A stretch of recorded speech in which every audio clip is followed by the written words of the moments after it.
Você sabe sobre coisas que fazem barulho à noite? Você já teve pequenos ruídos que tem dificuldade em identificar enquanto está deitado com segurança na cama? Eles fazem seu estômago ficar tenso, não é? Arranham, arranham. E então, isso vai embora e você pensa, bem, foi só minha imaginação. E então, acontece tudo de novo. Arranhões, arranhões, batidas, batidas, batidas. Bem, tínhamos acabado de nos deitar para a noite sob nossas cobertas quentes, seguras e confortáveis em nossa casa trancada no lugar mais seguro que você poderia estar, o quarto, e lá estava de novo. Bump, bump, bump. Fiquei pensando, poderia haver um rato na casa? Como um rato pode fazer tantos sons assustadores? E então minha esposa colocou a cabeça para fora das cobertas e escutou. E deve ter sido um camundongo muito grande ou até mesmo um rato, ela disse. Ela estava sentada na poltrona da sala de estar, pouco antes de nos recolhermos para dormir, quando o viu com seus longos bigodes e dentes afiados. Ela gritou de terror. Pegue aquele rato, ela disse. Então é meu dever montar a ratoeira. Coloque o queijo dentro. E na manhã seguinte, sucesso. Lá estava ele. Você sabe que o que torna as más notícias ruins é a presença do medo que temos em nossos corações, não é? O medo é a emoção mais negativa conhecida pelo homem e pelos animais. E desde o nosso primeiro momento consciente, esse medo sem nome do medo desconhecido oprime a nós, animais. Estamos constantemente em guarda contra seus inimigos naturais. Durante toda a vida, até mesmo em seus momentos de morte, vivemos constantemente no limiar do medo. Felizes e seguros em um momento, podemos estar aterrorizados no outro. Medo. Ele tem uma ansiedade que o acompanha, que é a base da existência humana em todas as eras. Medo profundo demais para entendermos. Ele pode nos deixar doentes. Ele pode roer os órgãos vitais da alma, até que até mesmo os órgãos físicos pareçam enfraquecer, não sendo mais capazes de se sustentar. Podem passar anos até que possamos ver ou sentir a doença, mas finalmente os órgãos enfraquecidos se deterioram e os médicos precisam trabalhar para tentar reparar os danos que o medo causou.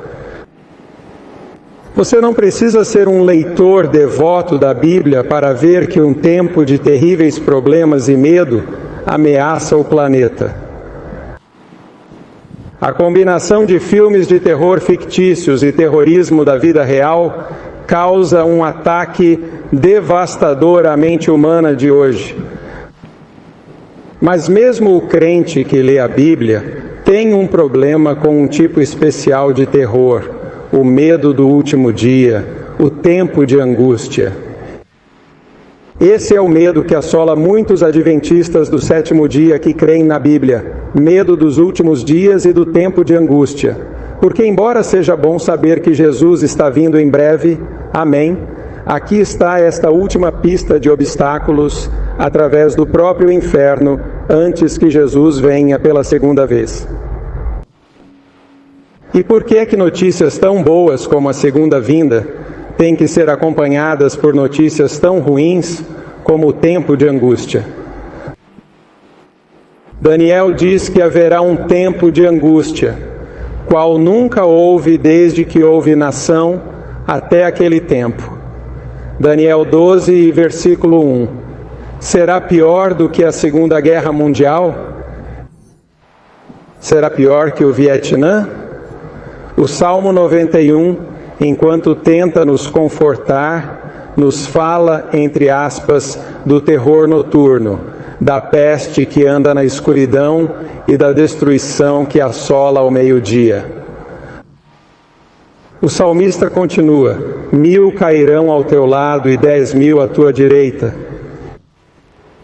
E então Jesus também acrescenta ao nosso medo daquele tempo de angústia em Mateus 24, versículo 9.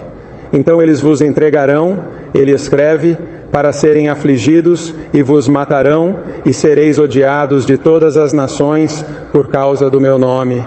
E então muitos serão escandalizados, e trairão uns aos outros, e se odiarão uns aos outros. Não é de se admirar que as pessoas que dizem acreditar na segunda vinda de Cristo acrescentem com tristeza: bem, espero que ele não venha nos meus dias, se é que vai ser tão ruim assim, antes que ele venha. Poderia haver algo sobre o tempo de angústia que ainda não entendemos? As notícias podem ser muito melhores do que pensávamos. Gostaria que você considerasse a história de Delia Owens como uma ilustração. Foi ruim o suficiente para o profeta Daniel. Ele era um profeta corajoso para ser jogado na cova dos leões. Isso foi ruim o suficiente. Esse foi seu tempo de angústia. Foi uma provação tão assustadora para ele, quanto enfrentar o tempo de angústia é para nós. Mas você consegue imaginar uma mulher enfrentando o terror de passar uma noite solitária na África, ao relento, com leões selvagens? Bem, se você tivesse perguntado a Délia, quando ela era uma menina, como ela gostaria de passar a noite na África, no chão, em um saco de dormir, com leões selvagens rondando ao seu redor, ela provavelmente teria gritado de horror com essa perspectiva. Mas ali estava ela. Ela escreve sobre isso em seu livro. Sob as estrelas no distante deserto do Kalahari, com uma leoa de quase 3 metros, mordiscando seus dedos em seu saco de dormir. Outra respirando intensamente em seu pescoço e mais 8 leões farejando em um círculo ao redor dela. Delia está a 160 quilômetros sozinha no deserto, sem trilhas, longe de qualquer ajuda, e em outra ocasião, ela escreveu sobre agachar-se sozinha em sua tenda frágil, com esses leões agressivos andando ao redor, arrancando as estacas da tenda e arranhando a lona, enquanto ela esvaziava freneticamente seu baú para poder subir nele e se refugiar. A maioria de nós certamente temeria uma experiência tão terrível quanto tememos passar por momentos difíceis. Então perguntamos o que levou Délia a suportar essa provação. Bem, a resposta é que ela amava um homem. O nome dele era Mark, o marido dela, Mark Owens. E ele estava com ela enquanto ela dormia no chão com os leões, ou pelo menos ela sabia que ele estava a caminho no jipe, no momento em que ela estava sozinha na tenda. Estar casada com o marido certo fez toda a diferença do mundo para Délia. Existe algo como ser casado com Jesus? Para que saibamos que Ele está mais perto de nós, em nosso tempo de angústia, do que Marcos estava de Délia. Se assim fosse, todos os nossos medos seriam automaticamente dissipados. Este tempo de angústia que tanto temíamos acaba se tornando a lua de mel quando Cristo e sua noiva se conhecem mais intimamente do que nunca. Crianças, jovens e talvez adultos tiveram pesadelos antecipando o terror de viver no tempo de angústia que se aproxima. Alguns até oraram para que pudessem descansar antes que essa provação chegasse. E a maioria dos cristãos espera francamente que o tempo de angústia não chegue em suas vidas, pelo menos não em breve.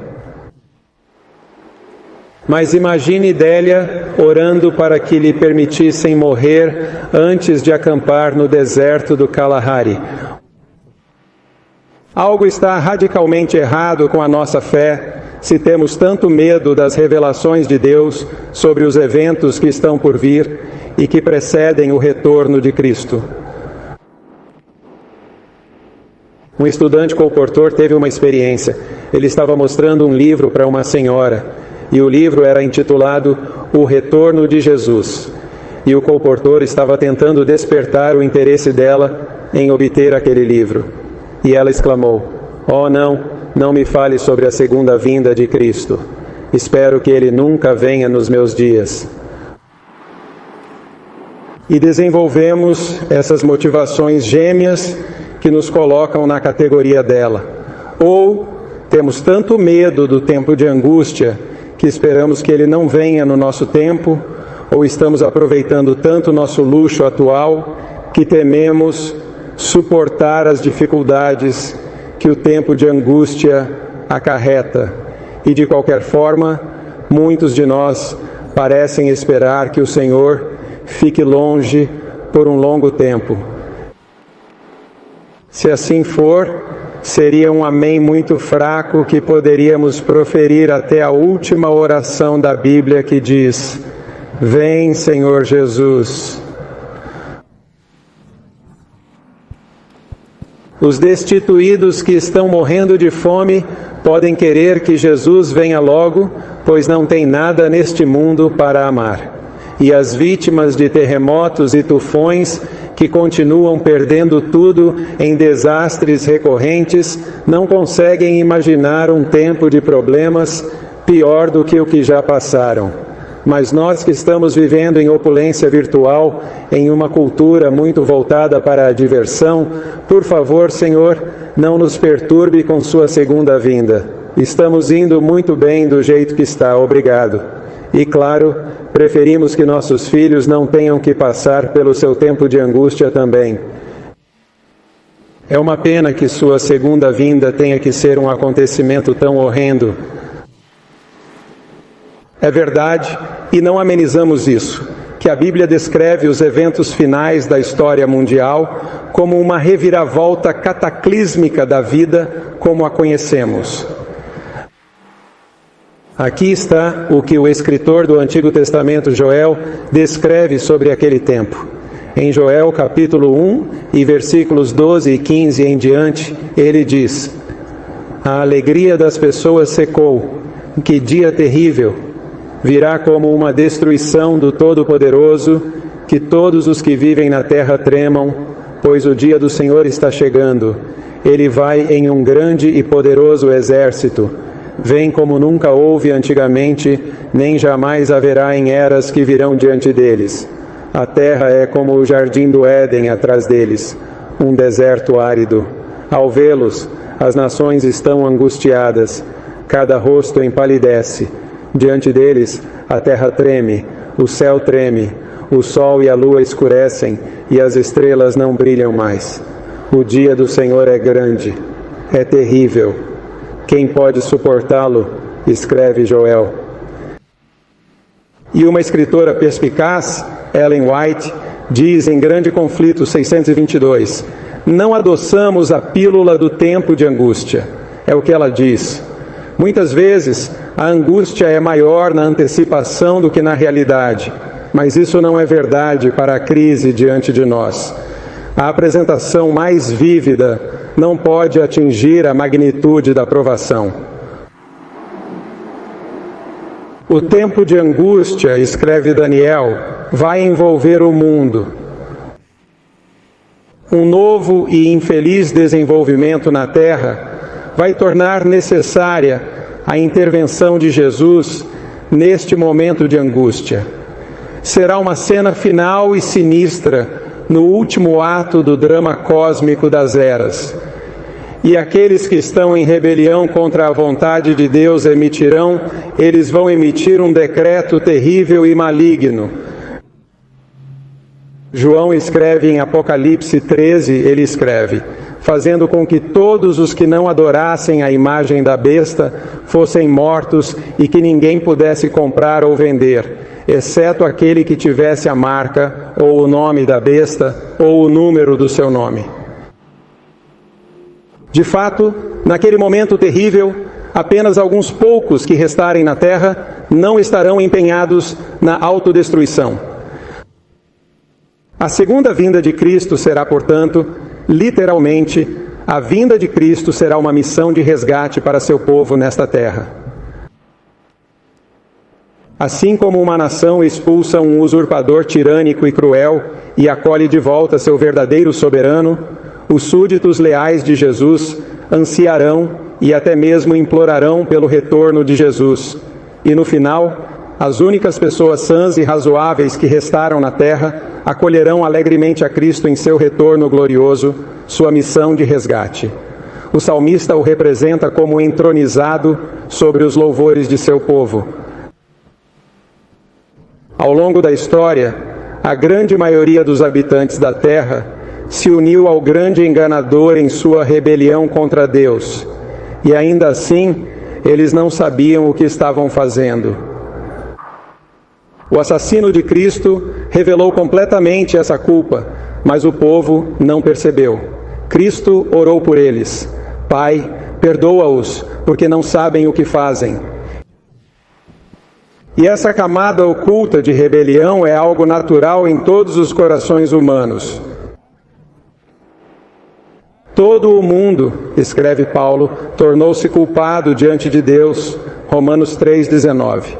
Não apenas alguns judeus ou romanos distantes crucificaram Jesus há 2000 anos, mas todos nós igualmente pecamos, ele diz. Hoje, todos nós somos igualmente culpados da dor que o pecado causou ao coração de Deus desde seu início.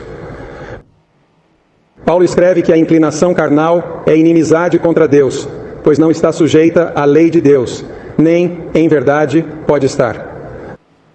Ao longo da história, a natureza pecaminosa, cruel e egoísta de Satanás levou alguns seres humanos a agirem pior que os animais. Certamente, em muitos casos, os costumes convencionais da sociedade e da civilização mantiveram a maioria dessas forças brutas da paixão maligna um tanto quanto sob controle. Mas guerras e holocaustos deram vislumbres ocasionais do que acontecerá quando essas restrições de Deus forem finalmente removidas. Recentemente, protestos apareceram nas telas de televisão dos Estados Unidos, uma imagem muito clara da natureza humana descontrolada. As cidades se destroem desenfreadamente. Pessoas inocentes são espancadas e quase assassinadas sem nenhuma razão, exceto raiva destrutiva reprimida, principalmente contra Deus. Pessoas em BMWs e Mercedes dirigem até lojas arrombadas e as saqueiam. Pessoas que algumas horas antes pareciam ser o epítome dos cidadãos cumpridores da lei e da ordem. Essas revoltas selvagens e insanas são uma antecipação de um tempo terrível de angústia que a Bíblia prevê que se desenvolverá com intensidade crescente ao redor da terra. Cristo predisse o que prevalecerá pouco antes da segunda vinda, em Lucas 21, 25. Haverá na terra o estresse das nações com perplexidade, os corações dos homens falhando de medo e a expectativa das coisas que estão vindo sobre a terra, porque a iniquidade se multiplicará, o amor de muitos esfriará. Não se esqueça que Daniel acrescenta algumas tremendas boas novas sobre este tempo de angústia. Em Daniel 12, versículo 1, as boas novas estão lá, logo no início. E naquele tempo Miguel se levantará, o grande príncipe que se levanta pelos filhos do teu povo, e o teu povo será liberto. Todo aquele que for achado escrito no livro. Amém. Miguel, que se levanta, é outro nome para Cristo, que significa aquele que é semelhante a Deus. E o anjo que estava falando com Daniel provavelmente usou o nome para enfatizar o caráter humano divino do poderoso que se apresenta na crise final para a defesa do povo de Deus. Ficar de pé, essa é uma imagem que descreve como um rei toma seu trono e assume controle completo. Então a ideia é clara: Jesus não estará dormindo durante o tempo de angústia. Para ele se levantar, significa que ele entrará em uma nova proximidade com seu povo, algo que nunca foi percebido antes. Ele se tornará um marido e eles se tornarão sua noiva. Apocalipse retrata essa sublime excitação desse novo relacionamento. Apocalipse 19, versículo 7. Alegremo-nos, regozijemo-nos e demos-lhe glória, porque são chegadas as bodas do Cordeiro, e a sua esposa já se preparou. Existe uma intimidade no casamento que nenhum outro relacionamento pode alcançar. E uma noiva não apenas ama seu marido, ela não pode deixar de respeitá-lo e confiar nele implicitamente. Ela está pronta para ir com ele a qualquer lugar, até mesmo aos perigos do deserto de Kalahari. Ela compartilhará alegremente todas as suas experiências futuras. Ela tem ciúmes de compartilhar suas tristezas e dores. De forma alguma, o Senhor permitirá que esse tempo de angústia aconteça até que seu povo se case coletivamente com Cristo como sua noiva. E isso significa para eles um crescimento sob a medida da estatura da plenitude de Cristo, como uma noiva é crescida para poder ficar ao lado de seu noivo no casamento. Não sei que tipo de casamento Mark e Delia Owens tiveram, mas tenho certeza de que nenhuma florista presente no casamento estaria pronta para ir para as terras selvagens da África com Mark. Um casamento significa que agora o noivo e a noiva começarão a compartilhar a vida juntos. Isso explica como a vinda do tempo de angústia será a lua de mel para Cristo e sua noiva. Eles se conhecerão intimamente enquanto compartilham a emoção daquele momento.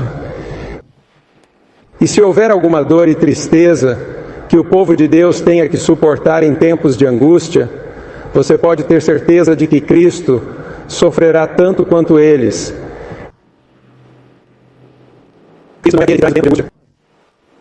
Repito, Cristo não é aquele que traz o tempo de angústia.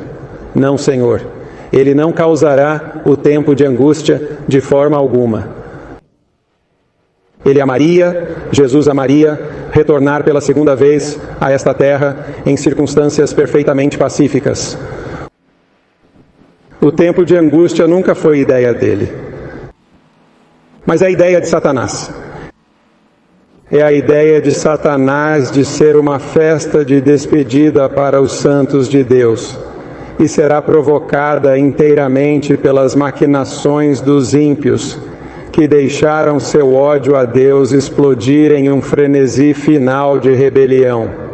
Cristo vai enfrentar isso de frente como Miguel, o Filho de Deus, com certeza, mas também o Filho do Homem, que não tem vergonha de nos chamar de irmãos.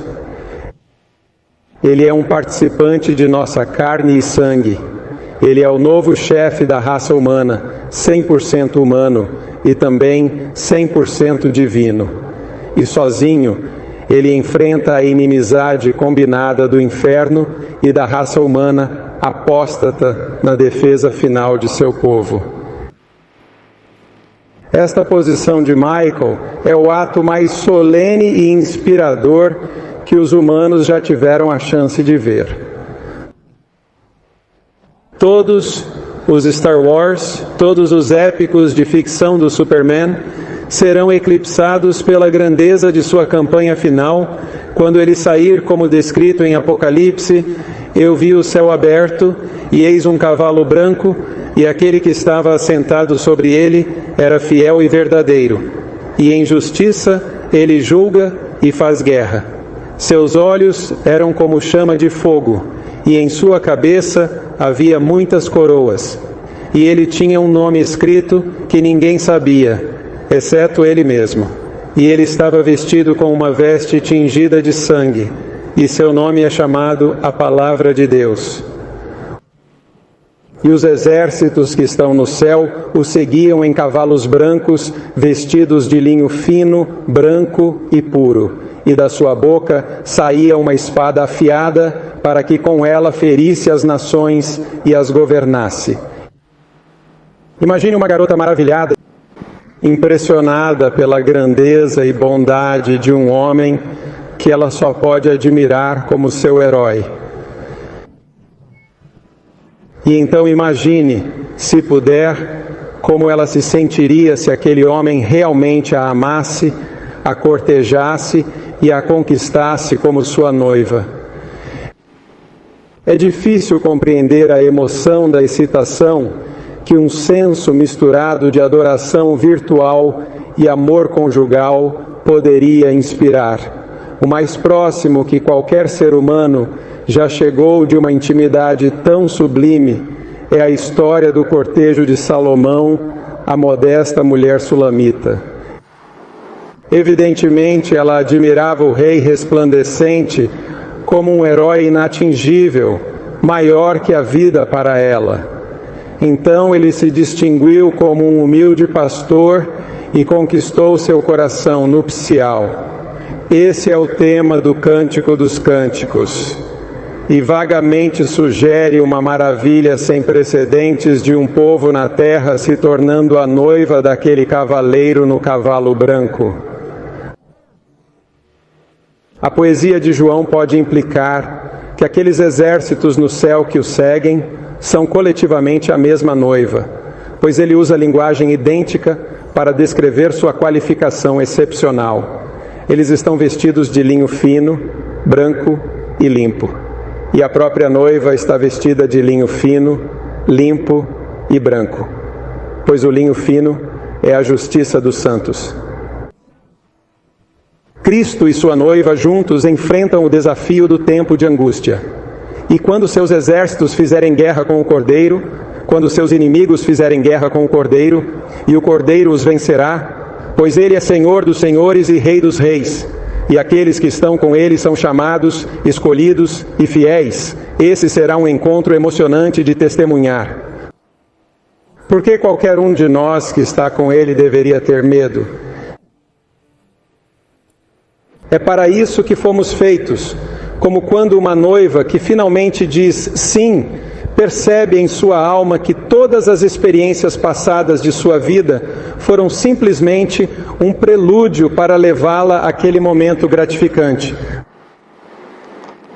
Mas agora temos alguns problemas e temos algumas questões a considerar. Uma pergunta que você deve estar se fazendo agora é: como posso superar o medo? Que talvez meu nome não esteja escrito no livro que garante libertação no tempo de angústia. E como eu, como um ser humano preso à terra, posso aprender a me relacionar com Cristo da maneira que Délia aprendeu a se relacionar com seu marido Mark? O velho tem uma última posição a tomar, e esse velho somos você e eu. O último bastião que ele mantém é a cobiça de recompensa e seu baluarte natural, o medo da perda pessoal. É, claro, um pensamento severamente anticruz. Estava presente lá no primeiro pecado do homem. Era um desejo de igualdade com Deus, de ser como Deus, de possuir a imortalidade natural. Nossos primeiros pais não conheciam o medo até que eles acalentaram esse desejo. Esse mesmo medo estará por trás do último pecado do homem. E a cruz é a única maneira de trocá-lo pelo amor de Deus. Mas o que chamamos de amor não é amor. Se o medo é a sua base, o interesse próprio não é a base do amor genuíno, que é o ágape. A busca pela própria segurança é o reverso do amor genuíno. Isso é evidente pelo que João diz em 1 João 4,18. Não há medo no ágape, ele escreve, mas o ágape perfeito lança fora o medo. Porque o medo envolve tormento, mas aquele que teme não foi aperfeiçoado em ágape, ele escreve. O que João está descrevendo aqui e discutindo é nosso problema básico de ansiedade. Todos nós nascemos com ela. Seu tormento é expresso de muitas maneiras, incluindo doenças do corpo, que tem sua fonte neste alicerce subjacente de ansiedade. Mas quando Cristo, o Filho da Justiça, surge no coração, a cura em suas asas, escreve Malaquias 4, versículo 10. E a cura vem de expulsar o medo e a ansiedade de nossos corações e vidas. Pela crucificação do velho homem crucificado com Cristo, a ansiedade é o medo, em que a preservação do eu é nutrida. E embora o medo seja algo aberto que podemos ver, é como um trem vindo em nossa direção. Ansiedade é um medo que está abaixo da superfície. Um medo que não podemos reconhecer e identificar tangivelmente em público, porque a identidade real do velho homem nunca é plena e completa. Como o amor de Deus expulsa nosso medo?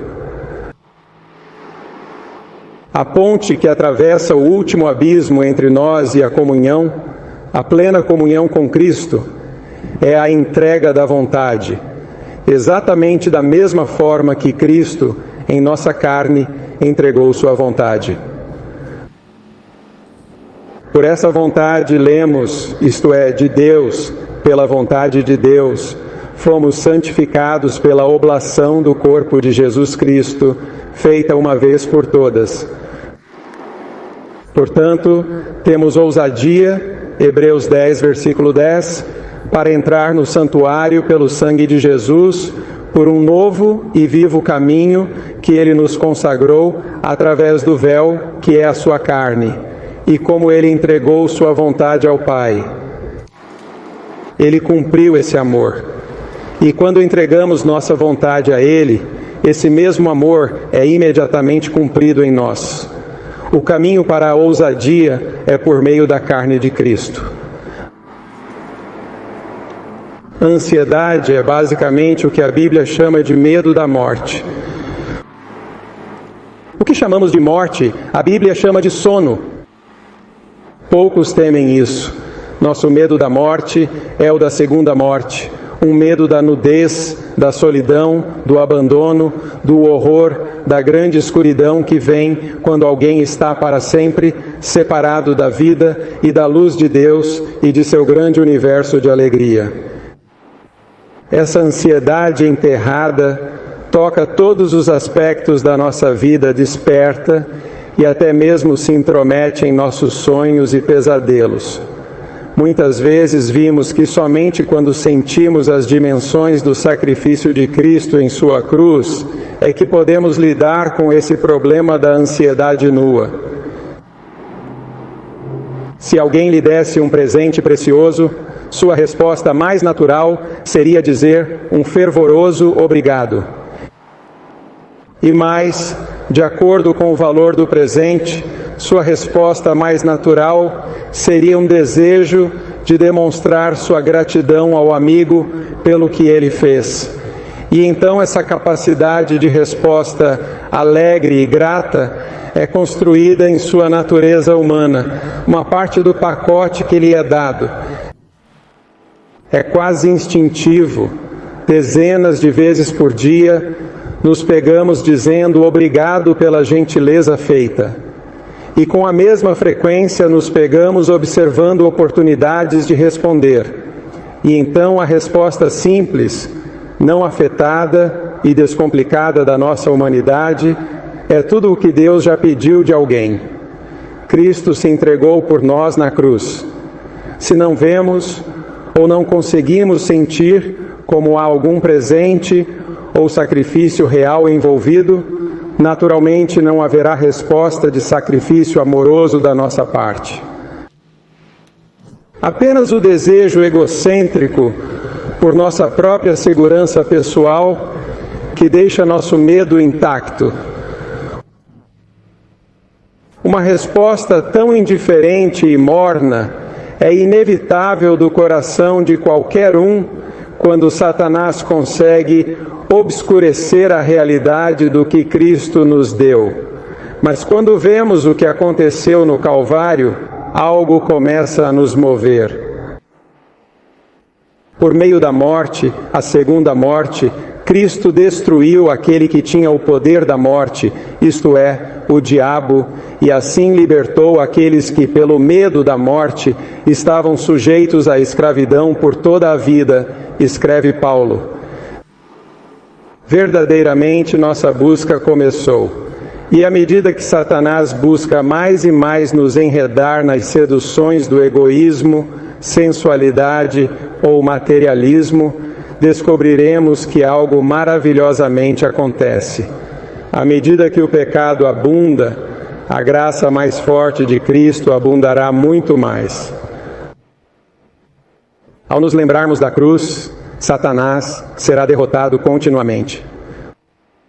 Muitas pessoas ao redor do mundo responderão exatamente como Paulo fez. 2 Coríntios 5,14, versão em inglês de hoje. Somos governados pelo amor de Cristo.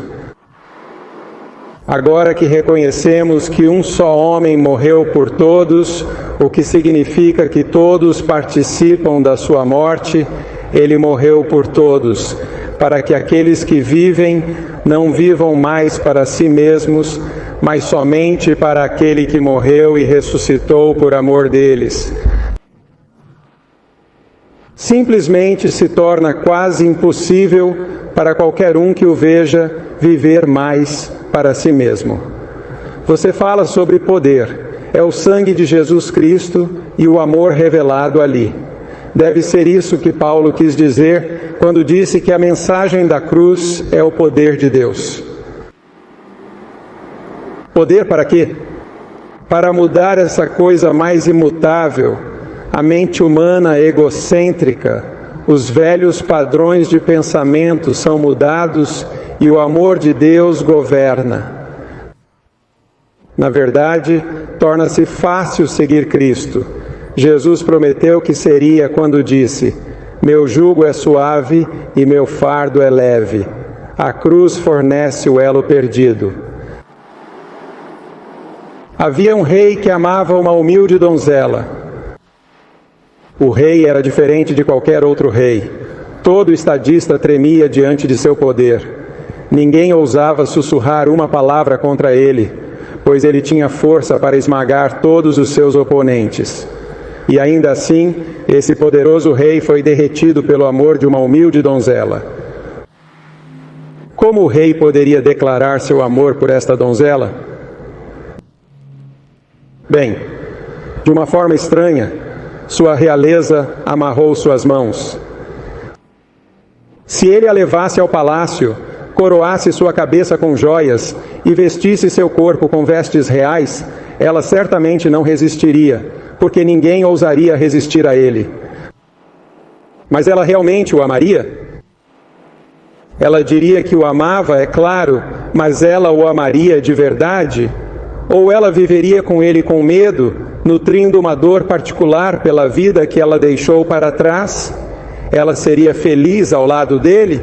Como ele poderia saber? Se ele cavalgasse até sua cabana na floresta em sua carruagem real, com uma escolta armada acenando estandartes brilhantes, isso também a dominaria. Ele não queria uma pessoa bajuladora, ele queria uma amante, ele queria um igual, ele queria que ela esquecesse que ele era um rei, e ela uma humilde donzela, e deixasse o amor compartilhado cruzar o abismo entre eles. O rei estava convencido de que não poderia elevar a donzela à condição de rainha sem destruir sua liberdade. Ele resolveu então descer. Ele se vestiu como um mendigo e se aproximou de sua cabana disfarçado com uma capa gasta, esvoaçando frouxamente sobre ele, e ele renunciou ao trono para ganhar sua mão. Foi isso que Jesus fez por você.